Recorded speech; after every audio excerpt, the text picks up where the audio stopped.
பேங்க்ல வேலை பார்க்குற ஒருத்தர் அந்த காலத்தில் ஒரு 40 வருஷத்துக்கு முன்னாடி 10,000 ரூபாய் பணத்தை ஏமாற்றிட்டாரு. இந்த பையனுடைய ஜெபத்தினால அந்த பணம் திரும்ப கிடைச்சிச்சு. இது யாரெல்லாம் ஏற்கனவே கேட்டிருக்கீங்க? எனக்கு சுத்துதுங்கோ.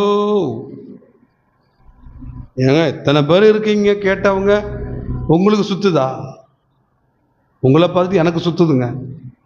ஆனால் உண்மையிலே ரெகுலராக கொஞ்சம் பேருக்கு சுத்துது. அது ரெகுலர் சுத்தல்.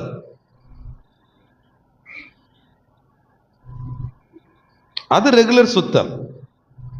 நியூ இயர் அன்னைக்கு சுற்றுவாங்க, கிறிஸ்மஸ் அன்னைக்கு சுற்றுவாங்க, எல்லாரும் சுற்றுவாங்க, எல்லாரும் பரலோகத்துக்கு போகிற அன்னைக்கு இவங்க சுற்றுவாங்க.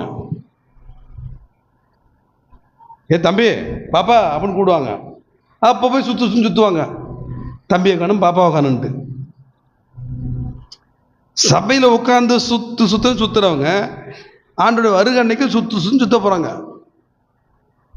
என் தம்பியை காணும், என் கணவரை காணும், எங்கள் பாப்பாவை காணும், எங்கள் பையனை காணும், அந்த எங்கள் மனைவியை காணும், அவங்கள காணும், இவங்களை காணும்னு சொல்லிட்டு சுத்த போகிறாங்க. சபைக்குள்ள உட்காந்து நல்லா சுத்துறவங்கலாம் வருகையினால ரொம்ப ரொம்ப சுத்த போகிறாங்க.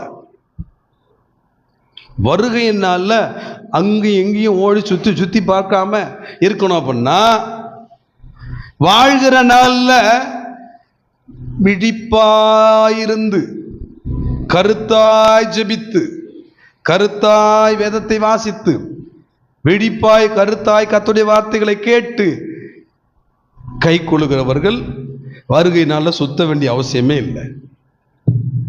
ஆண்டவரோடு போயிடுவாங்க. ஒரு அல்லேலூயா.